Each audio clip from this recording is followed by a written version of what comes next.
All right, let's get right into it.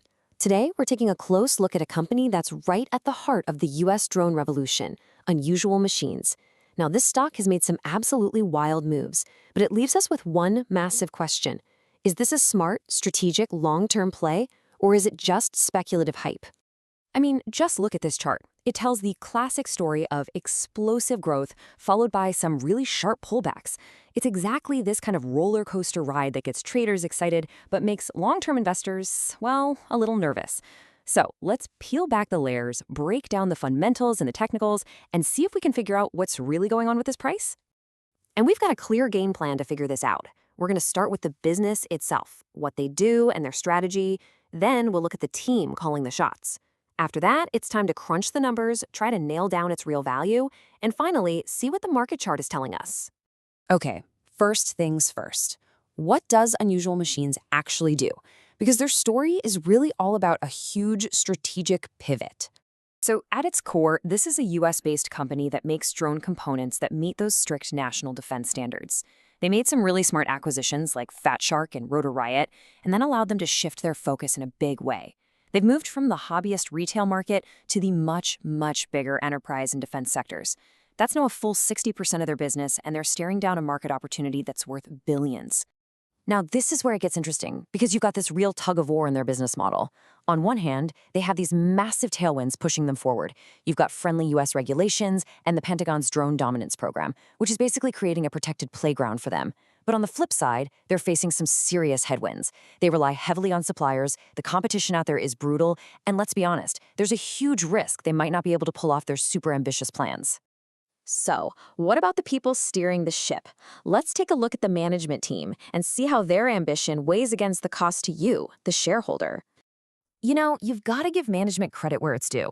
They have an aggressive growth mindset, and they've been really smart about their financing. Raising a ton of cash without taking on a single dollar of debt, that's impressive. They're also really transparent. But, and this is a big but, the major concern is how they're paying everyone. They're handing out a lot of stock, and that's seriously watering down the value for every existing shareholder. And just to put a hard number on that dilution, in fiscal year 2025 alone, we're talking about a staggering $15.6 million in equity-based compensation. Think about that. That is a massive non-cash expense that hits the bottom line and reduces the value of every single share out there. So, okay, this all leads to the most important part, the financials. And really, the company's story here is a tale of two completely opposite numbers. First, let's talk about that explosive top line. In fiscal 2025, revenue grew an incredible 101% year over year. I mean, they more than doubled their sales in 12 months. That's the kind of hypergrowth that makes the market go absolutely crazy. But, and you knew there was a but coming, that growth came at a very steep price.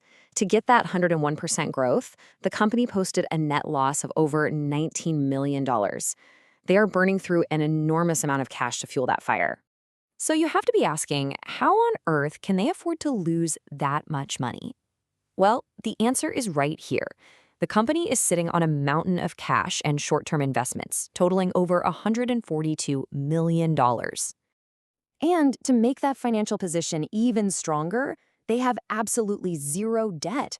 This is so critical because it gives them a huge runway to keep operating this way. So when you piece it all together, this is the picture you get. A machine that's built for growth but is burning cash like crazy and is still deep in the red. But that fortress-like balance sheet, packed with cash and zero debt, gives them this vital margin of safety to keep pushing their aggressive strategy forward.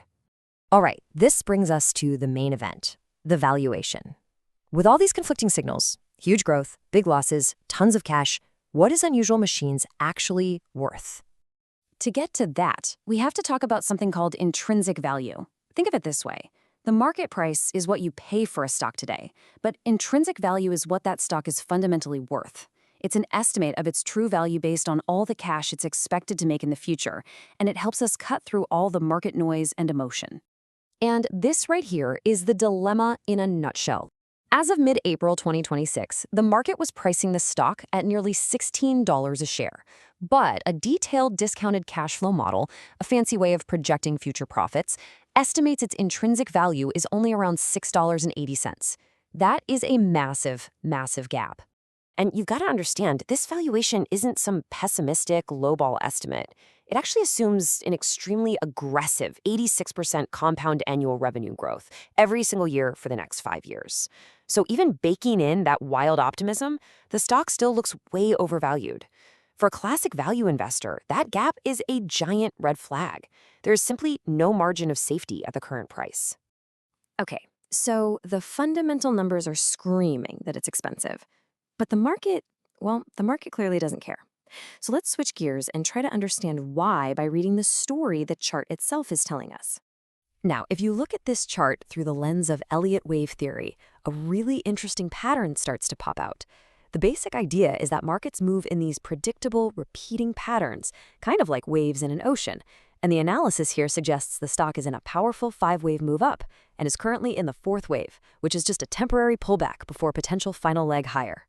Let's just walk through that pattern. You see the first rally, that's wave 1, then the deep correction in wave 2, and then boom, you get the strongest surge in wave 3, which took the stock all the way up near $24. We're now in this wave 4 pullback, and if this pattern holds true, the forecast for that final wave 5 points to a potential move up into the $27 to $30 range. So for anyone watching this chart, these are the numbers that matter. The key support zone for this pullback is between $13 and $14. If the price can stay above that area, the next target up is between $27 and $30. But, and this is important, if it breaks below $12, this entire bullish structure is pretty much invalidated. So let's tie this all together. The story here is super compelling, right? It's a company riding a huge wave of US policy, but it doesn't have a very wide competitive moat. The numbers show this insane, yet unprofitable, growth that's being funded by a rock-solid balance sheet. The valuation shows this huge disconnect between the fundamentals and the price. And finally, the chart itself is actually bullish, pointing to higher prices, as long as those key levels hold. And that leaves us with the ultimate question. Is the price of unusual machines just a classic case of market mania, totally disconnected from reality? Or is it a calculated, strategic bet that US policy is about to create a brand new, dominant player in a really critical industry? That, my friends, is the billion-dollar question.